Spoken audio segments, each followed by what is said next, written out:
Good morning. In our house, since the availability of sunlight is very less, so I am doing a work that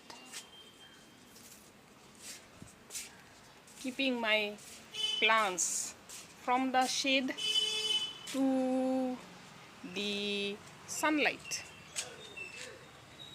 Over there, little bit of sunlight is there, so I keep my plants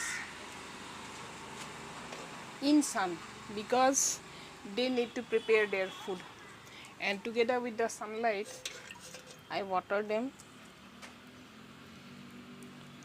Without water they cannot prepare their food, that is photosynthesis.